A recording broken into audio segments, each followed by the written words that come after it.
welcome. This is the first in a series of STEM colloquium for this semester. This series is made possible by a Robert Noyce NSF grant and is a project of the Barnard Noyce Teacher Scholars Program. And for those of you unfamiliar with the series, each semester we hold 4 colloquium presentations, and Barnard and Columbia students are eligible to enroll in a 1-credit course if they want to come to all 4 sessions and to follow-up discussion sessions. So some of you are here for the course, and some of you are here just for the series. Either way, welcome. We're happy to have you.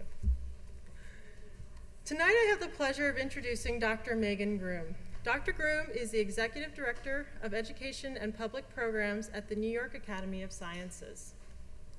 Dr. Groom is also the Director of Science in the City, the public gateway to the New York Academy of Sciences.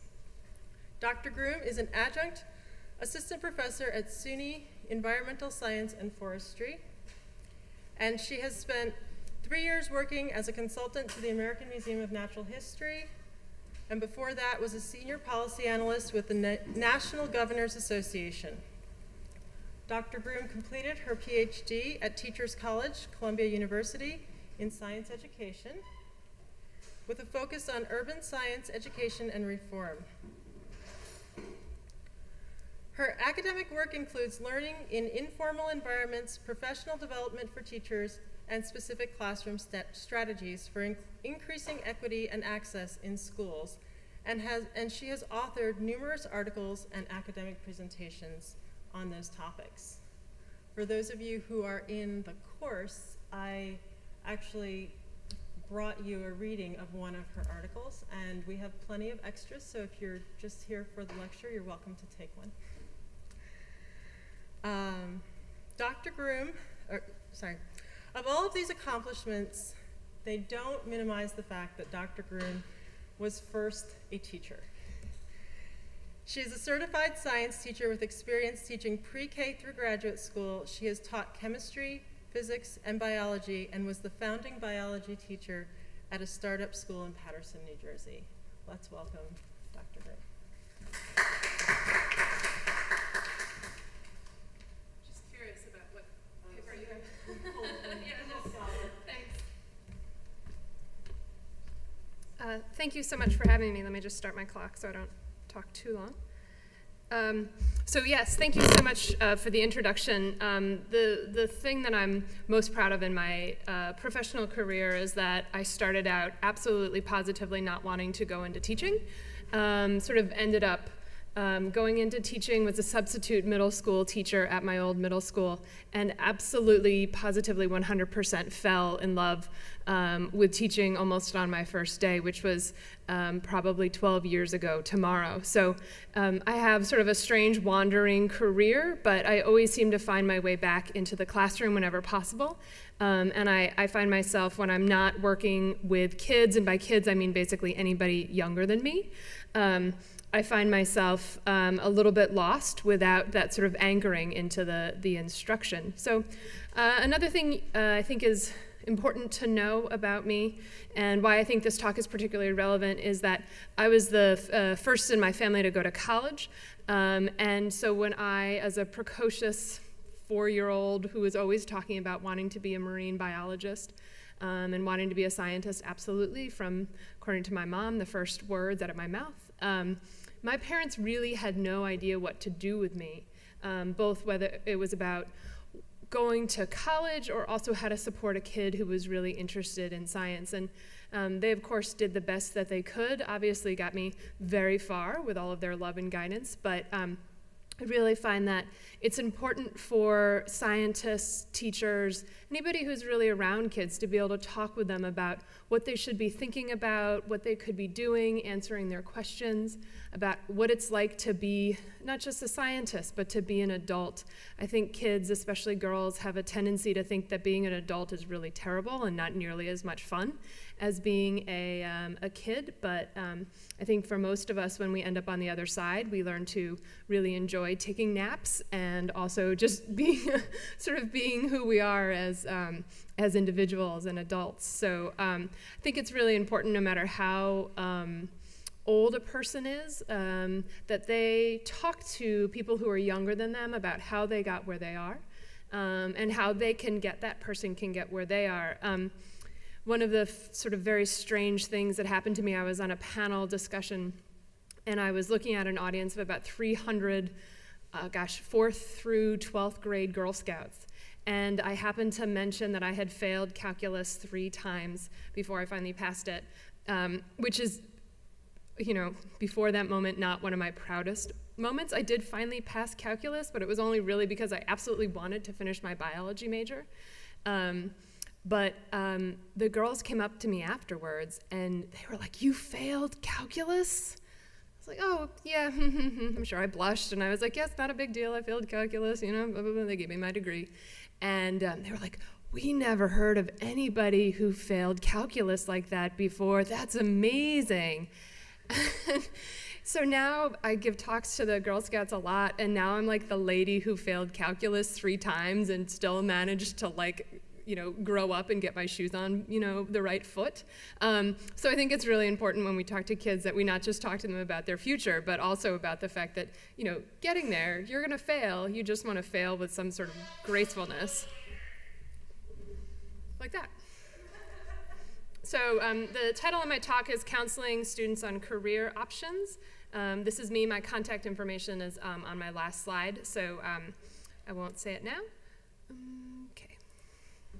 So in the spirit of being a good teacher, what I'd like you to do is an activity that I like to do the first time I start to work with kids.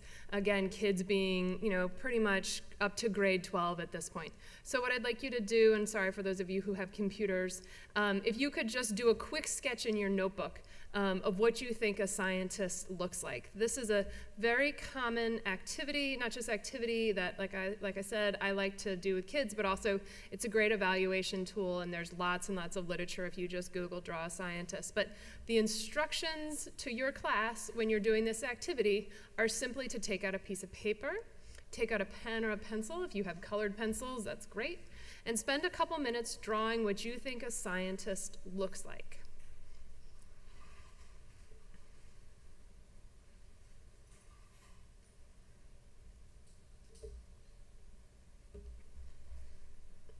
I'll just give you a couple more seconds. I'm sure you're all speed drawers.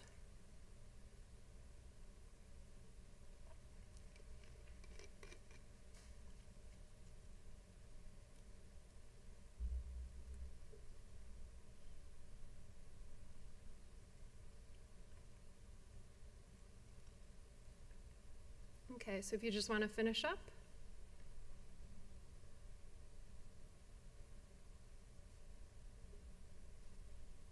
I apologize for those of you who have seen this before. Like I said, it's a common activity. It's something that we have.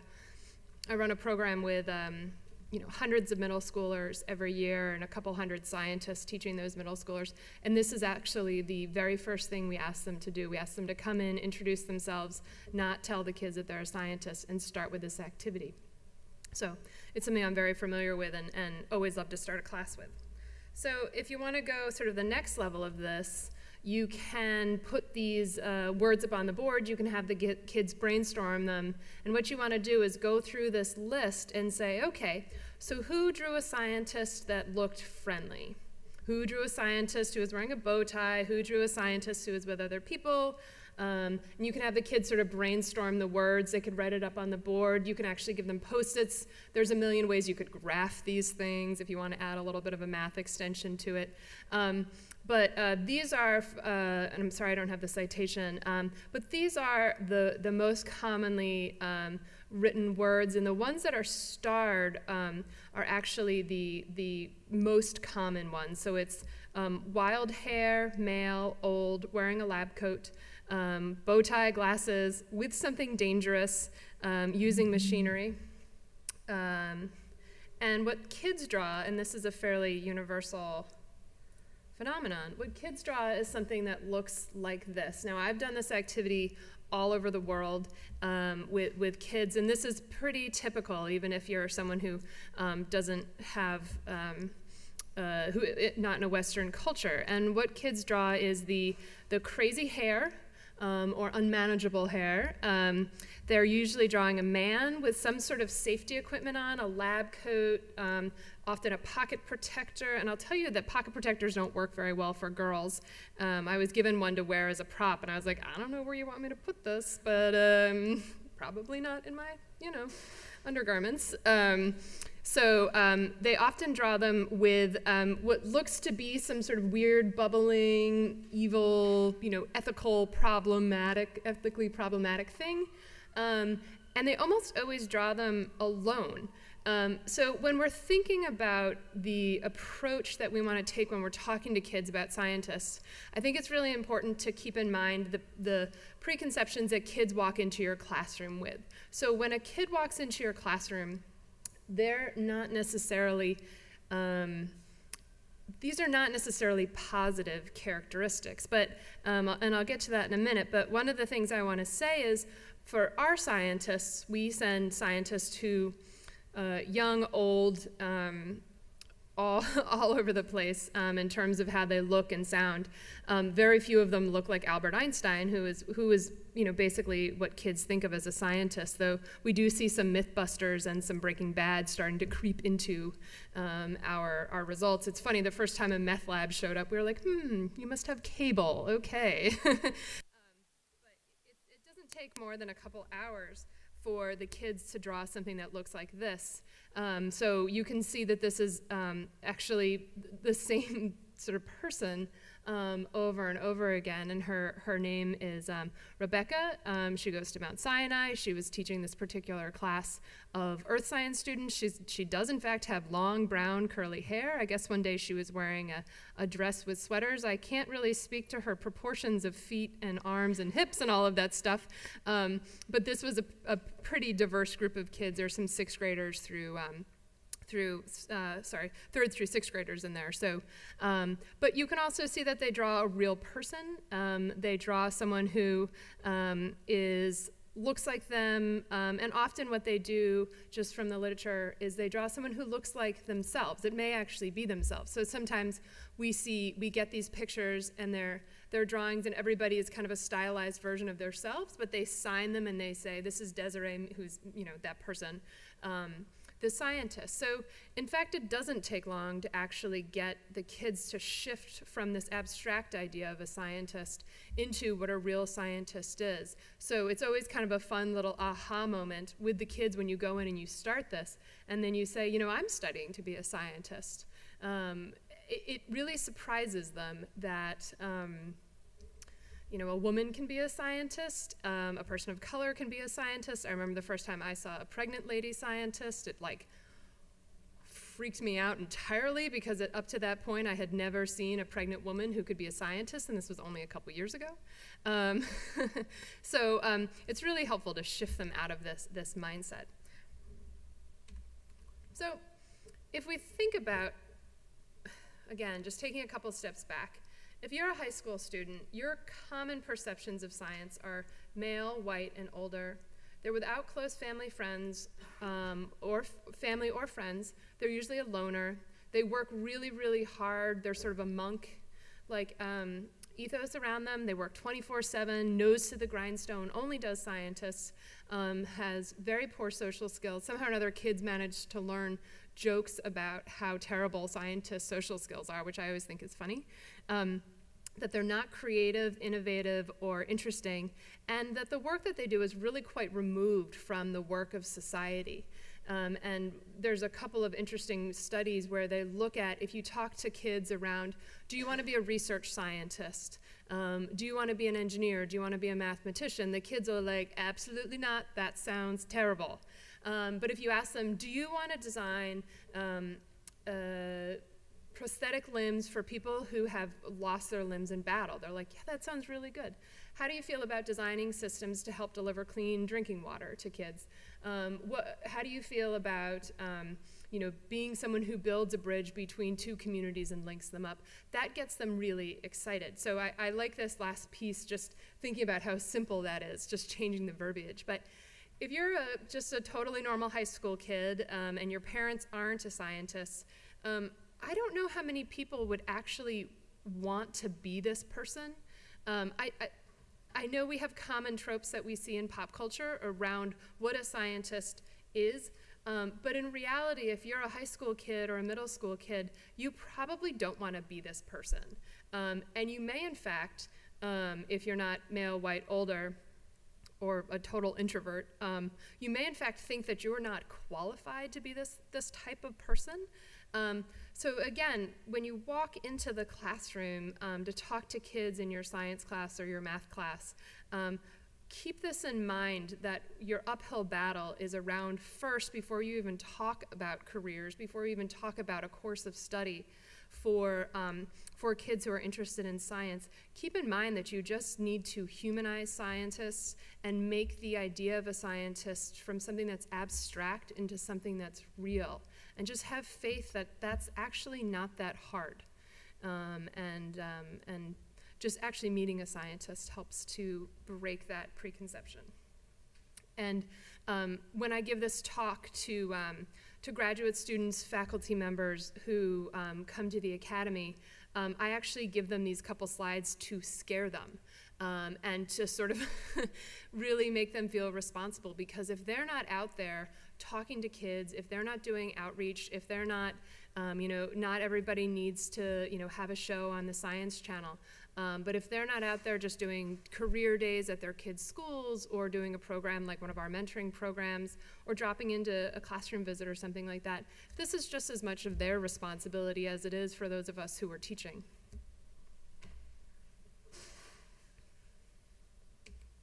Okay. So one of my favorite ways of thinking about when I'm structuring a course is the Engagement, Continuity, and Capacity Trilogy by Jolly, Campbell, and Perlman. We call it the ECC trilogy. And they use kind of funny words, but I'll kind of describe them in a little bit more colloquial terms. So engagement is a driving love or passion for your subject matter or research. And I'll send you these slides, so you certainly don't have to copy this text down. Continuity refers to your ability to see yourself achieve your specific goals, also known as, you could think of it as sort of self-efficacy. And capacity is both the innate talent to do science and access to and completion of necessary coursework. So I'm going to save engagement for last. Continuity is really about role models and pathways. So when you're thinking about these three pieces and your sort of year of school, or like the life of a child, kids don't actually spend that much time in school, and they spend a really small amount of time with us in the science classroom. So if you think about the life of a kid and just sort of the cumulative years worth of science exposure that a kid has, what you want to do is sort of, in the big world where you can structure a kid's life, you want them to have these three pieces. And whether or not it's through your science class, encouraging them to do other science activities, encouraging their parents to bring them to the library to get them science books, all that type of stuff. These three things are what Jolly, Campbell, and Perlman talk about when they talk about persistence in STEM. So this isn't a kid who's going to grow up necessarily and be sort of like interested in science, but not actually doing science. This is actually persistence in the field of becoming employed in science. I think some of these pieces are really important for the general population when we're talking about scientific literacy, but this is really about someone being persistent in the field of science. So continuity is an idea of sort of role models, pathways. You see yourself, you're who you are, and you see yourself being able to end up at that place where you want to be. And not only do you have that endpoint in mind, I want to be the person in the white lab coat who's on the TV show, who just won the Nobel Prize, who's doing all these different things. Not only can you imagine yourself there, and you've probably seen someone who looks like you who's doing that, but you actually can sort of chart your path through that. So for teachers, I'll get into this into more detail. We have a very specific role in this. Your guidance counselors at the school have a specific role in this. And it's not just talking to the kid, but it's talking to parents about how important this stuff is. Like I said, my parents had no idea what to do with me as a kid who was really into science, other than when I got into, took apart a log filled with rotting who knows what, hosed me off. They didn't really know what to do with me, but they knew that I was interested in science and that it was important for them to talk to the guidance counselor about what sort of activities were available to me in middle school, what sort of coursework did I need, and they really tried as hard as they could. Capacity, it's funny. In my job, I have a really amazing opportunity to spend a lot of time with prize-winning scientists. I did a project about 2 years ago where I actually got to interview them and talk to them about what, as high schoolers, they thought that they needed to be award-winning scientists. And many of them didn't really talk about this innate talent. So this is their definition. But if you ask Marty Chaffee, who's across the street here, he's not going to tell you, oh, yeah, I just was like a straight A kid in science. Richard Axel is going to tell you about how all he wanted to do was play basketball. These aren't necessarily people who were plucked out of their classes and said, you need to go to this gifted and talented school. But what they did have is the access to coursework, and they also had the ability to move from one class to the next, meaning that if your students don't take all three sciences by the time they apply to go to college, they're probably going to have a very hard time getting an undergraduate major in a science field. You really need all three of those foundation courses, physics, chemistry, and bio, to be a successful science major. If you don't have basically up to pre-calculus in high school, you're going to have a really hard time completing a science major in college. If you don't do well on your 8th grade exam, on your 8th grade science exam, if you don't get a 3 or 4 in New York City, you're going to have a hard time getting into any sort of enrichment programs. So that piece around innate talent, I'm happy to chuck, but the ability to do science, have access to those courses, and the ability to complete those courses in a sequence, these gatekeeping sequences, is really important. The other thing I'll say is that for me, the access is really important. So if you go to a school, I was really lucky, I went to a public school where I could take basically any AP class that was available, that was offered. Very few kids have that opportunity. So if you need to take physics, and there's no physics teacher in your school, you're in sort of a tough spot. It's a lot easier now than when I was in school 15 years ago, because you can take stuff online. But I think it was Angela Kelly whose research started out just trying to get a count of how many physics teachers there were in New York City. And she started that at the very beginning of her dissertation. And I think it took her 4 years to figure out. So I think it's that access piece is really important. And I'm thinking it's Angela Kelly, but I may be wrong. Do you know? Yeah. It may be Mary Elizabeth, but I'm not 100% sure.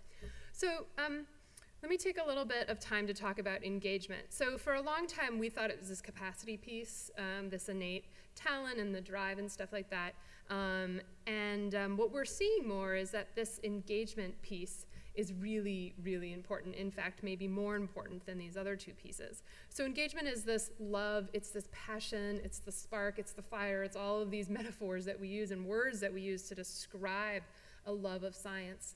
And it needs to come with these two other pieces. But this is something where I feel like when you talk to kids about how they ended up becoming a scientist, this is the place where we have so much opportunity. Whether it's going to a zoo, watching a TV show about blowing things up and being really excited about that, meeting a scientist who can talk to you about their work.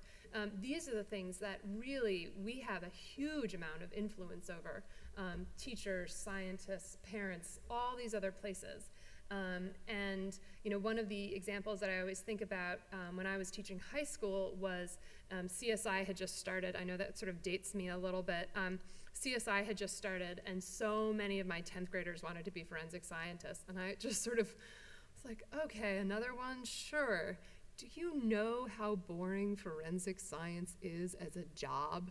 Do you have any idea how boring that is? It's nothing like the TV show. And they're like, yeah, that's fine, Miss Groom, but I don't want to be, I want to be a forensic scientist. It sounds really great. And I'm like, okay, So, but I think that there's an incredible ability to inspire people. And what we're seeing in I think it's Robert Tighe's work is really that this piece of engagement keeps people going through the sort of tough times and keeps them looking ahead. So I would venture to say that what we'll see is that the engagement piece and the continuity piece are closely linked, and that in my view, as someone who's pretty easily bored, the engagement piece is what keeps you going back to class no matter how boring it is, because you need to finish the calculus class in order to get your biology major sort of thing.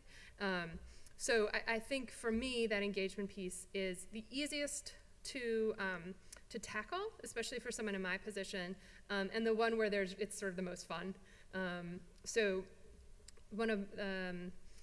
I have very lucky to have a National Science Foundation grant where we are looking specifically at engagement, and we train graduate students to go into classrooms and work with kids and teach them these fun hands-on lessons. And while we're tracking the content knowledge gains of the kids, we're seeing the greatest outcomes around this engagement piece, and we're so excited. I mean, if we wanted to just change kids' content knowledge, we would just tutor them. I mean, it's really simple to get kids to do better on a post-test than they did on a pre-test. But what we're seeing is that the scientists plus the curriculum are able to go in there and get kids to feel more excited about science, more excited about maybe becoming a scientist, being more interested in finding that out. And this kind of goes to the continuity piece, but having higher self-confidence that they themselves can become scientists. We just got our first-year evaluation results, and I was so excited. I was like posting on Facebook like the bullet points from our evaluation, and everybody's like, your job is so boring. And I was like, yes, but these results, they're statistically significant. This is amazing. It's just, your life. But I really like this ECC trilogy, and I specifically like it when I'm thinking about mapping out a year's worth of classes for a kid, not just to really focus on the capacity, which is sort of what's going to be in your course of study anyway, but also to focus on this interest, this engagement, this excitement, and the continuity piece. So making sure that if you're teaching middle schoolers, it's not just you all the time up there. It's a lot of other people who are coming and talking about their work, and that they're talking explicitly about their role in their journey. So I talked a little bit about this, Adam Maltese and Robert Tighe. So this was a particular study. It's called Eyeballs in the Fridge. I happen to really like the title, though I certainly don't want to find eyeballs in my refrigerator at home. But what they found was early experiences with science, whether in school or out of school, often make lasting impressions and drive interest in a particular topic. So those of you who are interested in elementary school education or even pre-K, what they found is that when they went and they interviewed scientists, that many of them identified experiences that they had had in these early years as something that made them want to be a scientist. So it could be something like they saw a space launch. We talk all the time about Sputnik, and there's a whole generation of soon-to-retire rocket scientists, engineers, mathematicians, all these people who saw this great space race and got really excited about it. And those people were, use that passion and drive to actually become literal rocket scientists. I was up on my roof the other night watching I think it's pronounced Lady Rocket. I'm not a space science person, but was really excited to see this rocket launch in Virginia that I could see from my rooftop in Brooklyn. And I just sort of thought, like, wow, how cool is that? Because I know all these other kids are staying up really late. They're not waiting to see Santa Claus. They're waiting to see the robot go into space. The all the robot explorers, you know, all these different things that kids can see nowadays. I remember watching, it was sort of like a somewhat more scientific version of kittens playing on slides or something like that I was watching with my niece. And we had this great conversation about friction based on this video that we saw, these little cats trying to go down a slide. And these sort of interesting touch points that we have with kids are really there for the taking.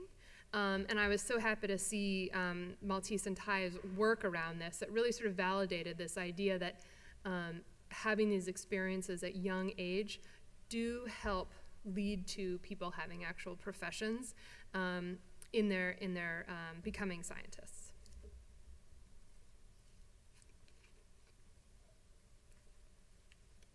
They don't tell you that when you're pregnant you get really, really thirsty all the time. So, excuse me.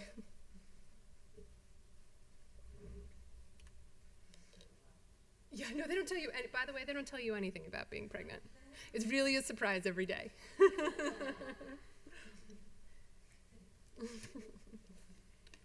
Yeah.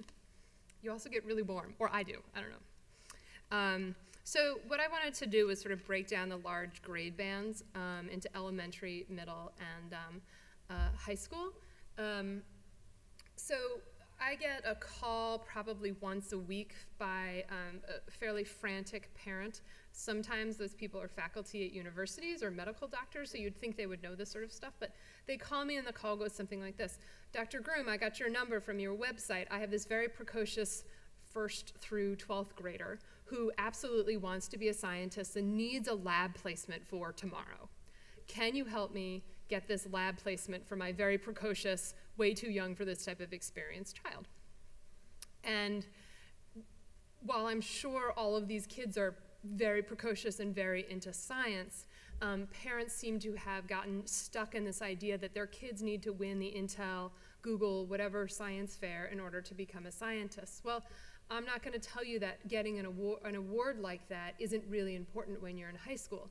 But I'm going to tell you that you don't just go from being a precocious 2nd grader who likes to make oobleck in your basement to working in a lab with any sort of ease. And so usually these are sort of the steps that I go through depending on the grade of the kids. And so I do in fact have elementary school parents asking me if I can find a lab to place their children. And you know, I understand and appreciate their enthusiasm, but what elementary school kids really need is exposure to a lot of different stuff. You know, kids, we often think of kids who are interested in science as being sort of the kid in the front of the class with a hand up, answering every single question all the time. Some of my dissertation research was on student question asking, and we called these kids the persistent questioner. And I'll just warn you as potential teachers to say that this is not necessarily your science kid. They just appear to you to be. And kids really, no matter how obsessed they are with dinosaurs or space or fish or whatever it is, that they really need to be exposed to a lot of different subjects. And they need to see a lot of different ways of thinking about the world. They need to see a lot of different type of stuff. They need to meet a lot of different people, and they need this breadth of instead of the depth.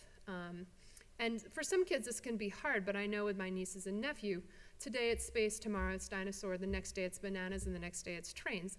It's truly unusual if a kid really sticks with a subject so intensely, and often they do become paleontologists. I have a friend who is a paleontologist who from like day one was obsessed with dinosaurs. And his name's Brian Swiddick. He writes great books. But kids, if they specialize too early, this is something where you really want to try to give them as much breadth and depth as possible. And you don't just want to give them a lot of different subjects. You want to give them different ways of learning. So if all they ever do is read, which is how I was as a kid, you want them to be forced into different learning situations, be forced to go and do tactile things, be forced to go into nature, be forced to go and meet different types of people. So it's not just about reading your book, devouring whatever you can. It's about all these different types of learning so that you're not really getting into a rut. I also think hands-on activities, manipulations, whether they're at home or whether they're in a museum or in a classroom with different, I wrote multi-generational, but I realized that wasn't necessarily the right word. You want some people, you want to go to, let's say you go to a museum, you want to go with grandma, you want to go with a younger sibling, you want to go with a slightly older sibling. You want to go with people who have a real mix of expertise and knowledge in something. You want people who are novices, and you want people who are experts. And you want to kind of try to put your science kid in the middle of that, because you want to give them an opportunity to learn from the expert, but you also want to give them an opportunity to talk to the younger ones and be the teacher. That developmental opportunity to go from, I'm the younger one, I don't really necessarily know anything, everybody's an expert, and I'm the youngest one, to turning around and giving that kid an opportunity to pivot and say, actually, compared to this little one, I'm really smart. I know this stuff. I have a lot to give, is developmentally a really important thing for any age group of kids. And this type of constant cycle of novice to expert is something that kids are going to run into all the time. And you want them to be really facile at both poles. You want them to walk in and be excited about being a learner and be excited about being something new, but you also want to give them a chance to be a little cocky. So this type of multi-generational learning where they have no idea what's going to happen or they've been there a million times. I was at the Museum of Science a couple of weeks ago, and the kid behind me was like, at the lightning show, was like, oh yeah, this is where she's going to do X, Y, and Z with the Van de Graaff generator. And I was like, spoiler alert, kid, come on. like, give us a break here. Luckily, my niece didn't know what a Van de Graaff generator was, so it was totally fine. I think also parents and anybody who's sort of involved with the schooling really wants to advocate for science in the classroom. I'm not going to go into the policy or the research around how little science is actually taught, but it's not necessarily common for kids to have access to a regular science teacher. Especially, they may have access to a science class, but to actually have access to a science teacher is kind of rare. I stopped telling people when I was doing research, and when I go to classroom visits now, I don't tell people that I'm a certified science teacher because they offer me a job. Because they're like, oh, you teach science? And I'm like, yeah, I teach science. And they're like, oh, could you come and work here? And one thing I'll say is never admit that you know how to teach sex ed, because it is very awkward when you are asked to address a group of 6th graders on this topic. So don't tell people that you're certified to teach biology, even if you are, because it does sort of lead you down these paths that it's a terrible way to learn that lesson. So it's important for us to advocate for science in the classroom, whether it's something you can't change but you're constantly trying to push for when you have your own kids or kids who are around you, as much science as possible in the classroom or after school settings or in your after school programs, wherever it is that you're trying to push for as much science as possible. And it's really important that science is fun. Science shouldn't be hard. There should be challenges, but this is not the nose to the grindstone, need to get a 4 on your 4th grade exam type of time. This is fun science. And I think the last point about this is, I think learning in groups is really important. One of the things that we see for sort of all kids is that our schools do a particularly poor job of preparing them in soft skills, and the way that you learn soft skills, which are like problem solving, being creative, working in groups, making new friends, the way you learn how to do that is by doing it. And so creating classroom opportunities for kids to work in groups. My guess is that because y'all are here at a really great institution, that you often were the superstar in your group, and maybe you didn't like working in groups because it meant you had to do all the work. But giving kids the classroom opportunities to work in groups, sometimes groups that they choose, sometimes groups that they don't choose, is really important, because we have and it's not we as the US, but we prepare scientists through our academic training system in a way where they don't develop these soft skills. and it's a particularly acute issue. I have my title is Executive Director of Education and Public Programs. Within that, I run 3 different departments. I have an entire department dedicated to helping scientists learn soft skills. It's like a couple $100,000 budget program where we help thousands and thousands of graduate students learn how to have some basic soft skills. So do me a favor, if you get them early, try to think about these soft skills. So middle school, which is near and dear to my heart. So this is a time when you can start to specialize a little bit more. And kids should, if they're interested in science, you should start to talk to them about what it is that they're interested in that particular science, who are their favorite scientists in that area, and why is it that they like that particular science? Do they like volcanoes because they love sort of the action? Or there's a particular researcher. Why is it that they like that particular area? And it's fine if they don't have an answer to it, but it's good for kids to start sort of putting their finger on it at this particular age. But remember, as teachers, when kids are going in New York State to take their 8th grade exam, they need to be taking all, probably Earth Science 2 here. I'm sorry, my certification's in New Jersey, and I've never actually taught in New York, so the Earth Science thing always throws me for a little bit of a loop. But that kids need to have this foundational knowledge, the vocabulary, the process stuff across all these different areas, not just in the content, but also in these, the process skills. This is where I start to beat the sort of math drum. The President's Council, blah, blah, blah, I can't remember what it's called, PCAST, came out with a report that looked at why so many undergraduates weren't actually finishing their degrees. So there's a very high number of people who come in. I know in my personal institution where I went to school, it was 40% of students said that they wanted to be science majors, and only about 10% actually completed those. They were much lower for physical sciences. And for high-achieving students in undergraduate courses, the reason that they drop out is usually they're bored, there's a chilly learning environment, they're just not that engaged with the content anymore. But for lower achieving students that are coming into undergraduate institutions, it's that their math skills aren't up to par.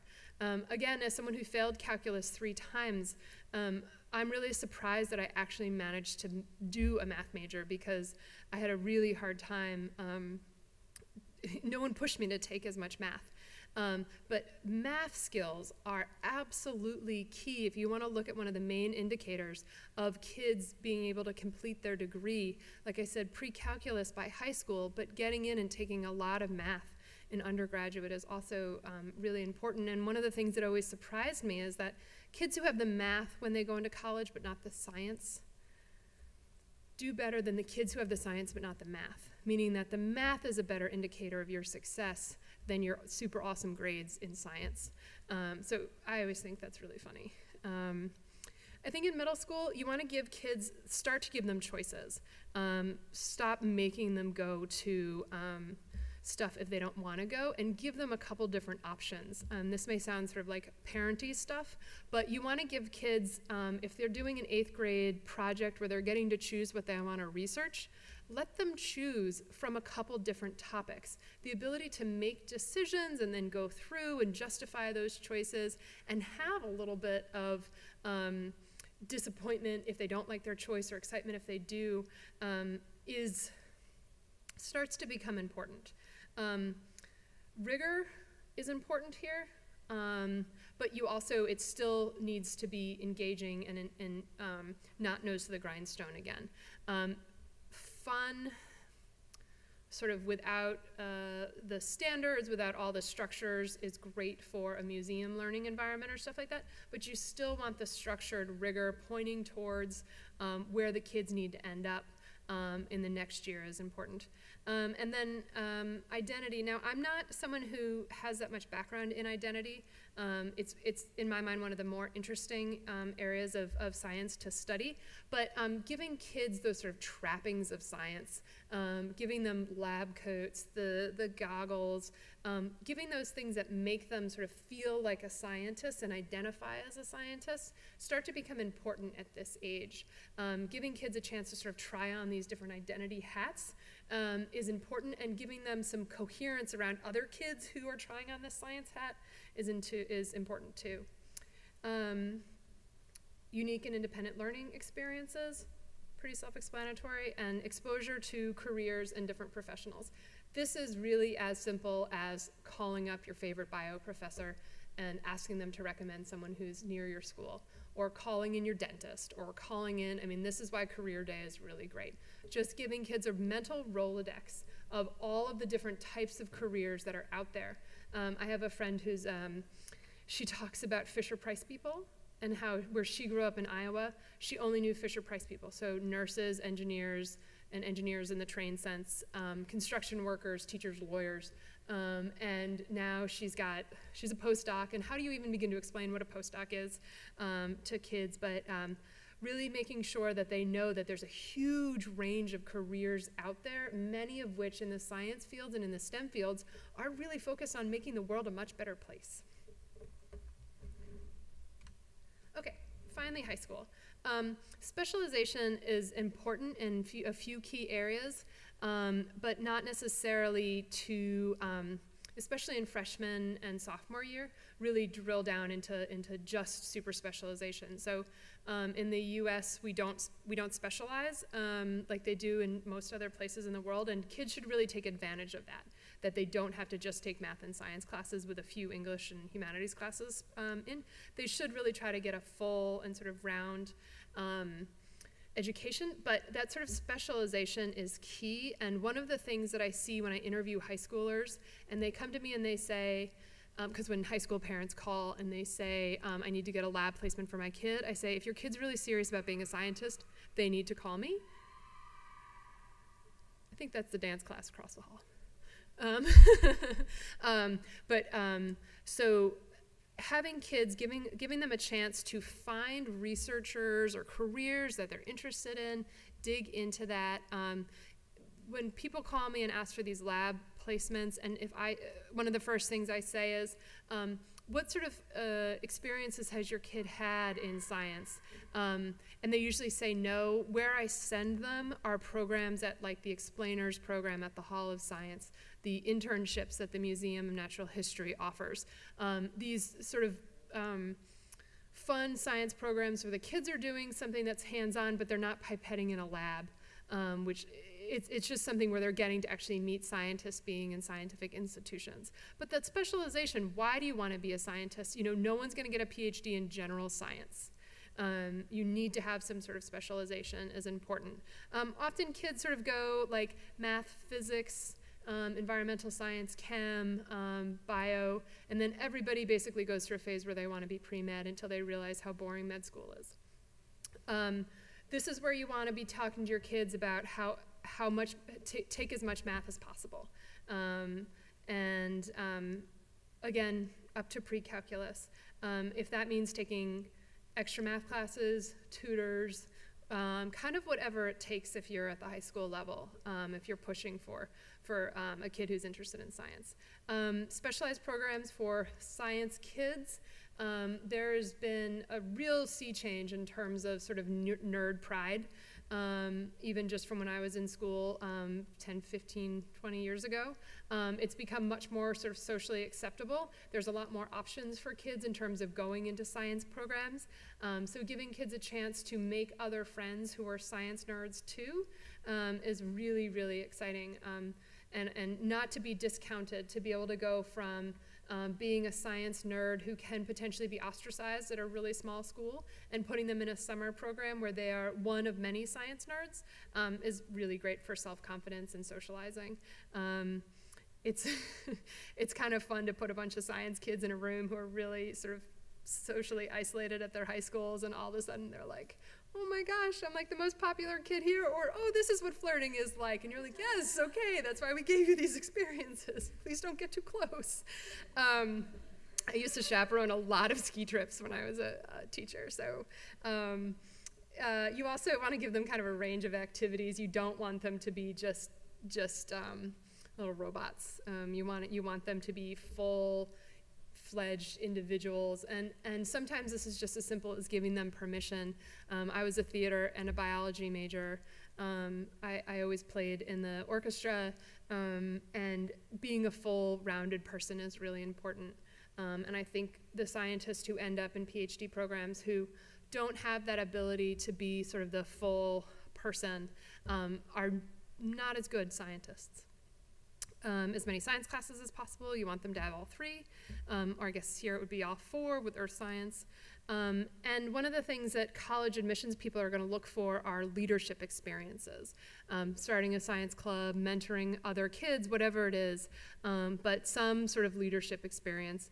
And then finally, talking about themselves as a scientist. Again, this is that identity piece, but starting to really say, I'm a scientist, getting them to talk to kids who are younger than them about being a scientist, but starting to really take on, adopt, be proud of this mantle of being a scientist. So that's it. I do always love this little picture. It's my favorite because the kid wrote, I got to do what I got to do, which to me just, again, speaks to apparently the ethical problems that scientists have. This is my contact information. I'm happy to talk to you about what it's like being a teacher, send you whatever you need. Email or Twitter is best. I'm never in my office, so yeah, so that's it. I'm happy to take questions for about 10 minutes. Yeah. This summer I taught a computer science program for high school girls. And some of the feedback, we had a lot of speakers come in, and almost all of the speakers talked about what it was like to be a woman in computer science. And one said to me that... Oh. It's just for the. Great. So, should I repeat? No, okay. I'll rephrase. So, someone said to me that if you specify that women aren't often in computer scientists and you make a point of saying you are a woman in computer scientists, doesn't that show that women traditionally aren't, and so you shouldn't be a woman in science in general? So the question is really around what should we as role models be doing with girls who are interested in fields that women don't traditionally go into, and computer science is a really good example of that, because it's funny, when you look at the sort of 50-year history of women in science, you see in most of the sciences an upward trend, and then computer science follows that sort of same trajectory, and then it goes down. There's a really precipitous drop down, and the reasoning behind that certainly isn't biology, but it has to do with a lot to do with sort of an unwelcoming work environment, and that's a whole other lecture that I won't go into. But my understanding is, not to necessarily talk to girls about, you're going to be the only woman who you're ever going to see in the computer science lab. I mean, that's not necessarily true. There'll be a small number of them. But some of the sort of more research-based interventions that are helpful are talking to women in any field. This isn't just computer science, but I think it's particularly applicable here about the potential road bumps or roadblocks that they're going to see, what they're likely to encounter, and just preparing them for that and giving them just sort of techniques and tips for how to deal with that, and what to do when it happens, and sort of just preparing them that it's just sort of how it is, but it's not necessarily anything that's a big deal. It's very rare that women nowadays are going to walk into a room where they're like, okay, so 50% of you are women, and that 50% is never going to be successful because you're women. You're not going to see that much overt sexism anymore, but you're going to see a lot of, women often see a lot of sort of more subtle pieces of that. So just helping women understand that that's what they may encounter and how to handle it and who to talk to. That's why you in that position are so valuable, because when that does happen, you can say, oh yeah, here's X, Y, and Z that you can help do. Whether or not it discourages women, I'm not really sure. But again, just knowing that there's women out there. There's tons of mentoring, cohort building, where women are working in groups together. And also in the computer science field specifically, this isn't going to be true if you're a neuroscience postdoc, but in the computer science field, women need to be comfortable with the fact that they often are the ones with the power in an employment relationship, because there's really not that many computer scientists out there. So I think just helping women advocate in general for their own position and worth is something that's really valuable, because if you're a woman at Google, trust me, Google's trying really hard to keep you, and it's important that girls know that they're a really valued member of that group. Does that help?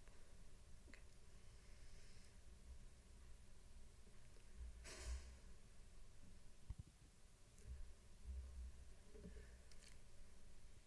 I love it when I'm so clear there's no questions.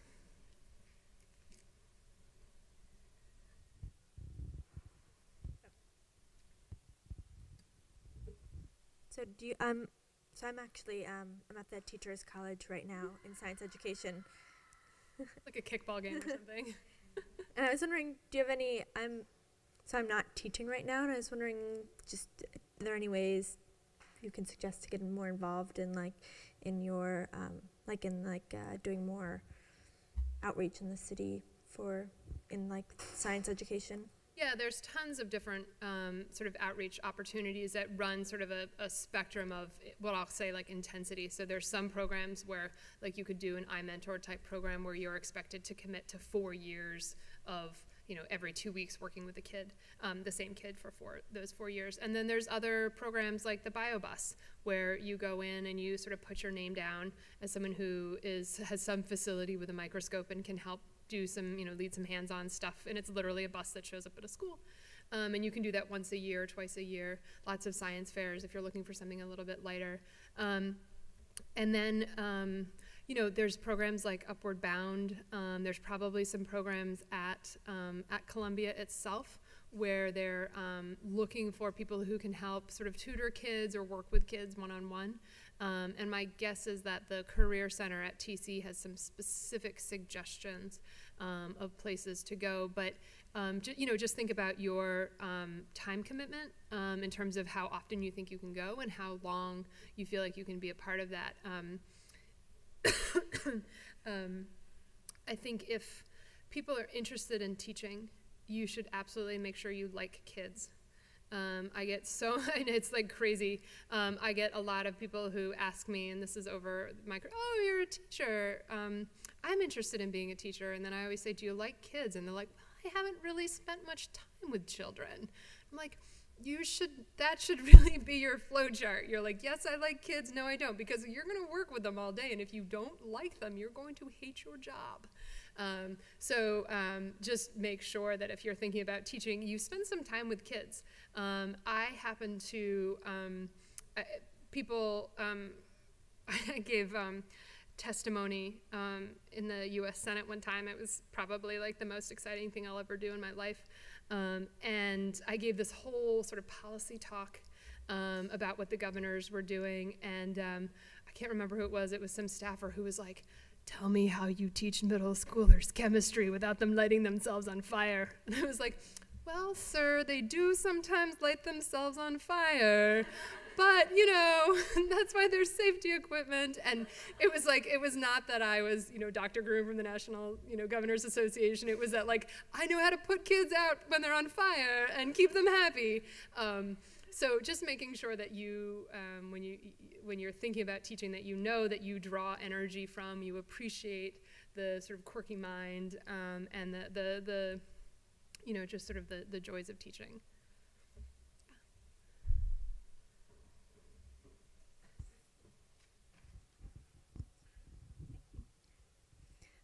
I would also recommend, if you can do it once a week, teaching an after-school class. We always need great teachers for that. I was interested in how you prepare scientists to develop their soft skills. What kind of activities do you do with them? Yeah, so it's sort of a mix of direct instruction.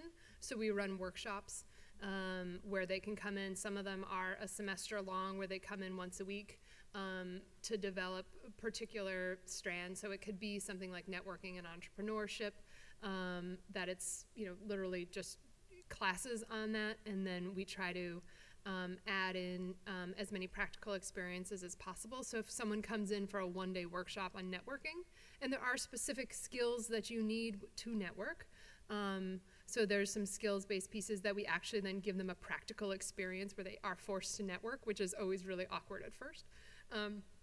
So when we're doing something that's direct instruction, we try to then have a little practical piece. And what we've been trying to do lately is pair up our more direct instruction, skills-based instruction with the opportunity then to do some sort of practical experience. So we run a couple workshops on being a good undergraduate faculty member in terms of teaching and improving your teaching skills. And then what we like to do is then give them an opportunity to actually mentor in our after-school program. So they're not just taking the course on, how do people learn, what's active teaching, what's active learning, but then you can actually go and put that into place. And we're thinking of adding a piece of that where there's actually coaching with them. So if they're a TA, they're taking this class, then they're doing a guided experience, and then they're actually getting coaching feedback when they go into their TA piece. So this is not an area that I know particularly well. I don't teach in any of these courses, but a lot of them are just basic skills courses. And I would say these are some of our most popular programs. Some of the larger universities like Columbia or NYU have these programs, but a lot of the smaller ones and the academic medical centers and places like Rockefeller don't have them. And what we find is not just grad students and postdocs show up to them to sort of improve their resume and their skills, but young faculty show up as well. I had a question. I'm actually from New Jersey also, and in high school I did this program. It was at Rutgers. It was like Women in Science. And I guess I was wondering, like, if, like, your department does stuff like that, like, to encourage other universities, like, in New York to do that too. We don't, we have put in some grants with different universities to run those types of summer programs. A lot of the funding for that in New York State specifically has been cut. But the universities themselves, many of them keep them going. And I would say in the math, engineering, computer science, physics fields, the university departments themselves run these sort of programs where they're trying to identify kids with talent, some as early as elementary school. Some of you may have done something like CTY, but we don't directly run those programs, though we often advise them, and we certainly encourage them, especially for the state universities who are at a position right now where they have a really great opportunity to say, listen, we provide a tremendous education here at our university at a good cost, and you should consider, you may have thought about sending your kid to private school in the past, but you should really consider this school. So those state universities, I feel like, is a place that we can make some, they should be doing that a lot. 7:30, so. Thank you.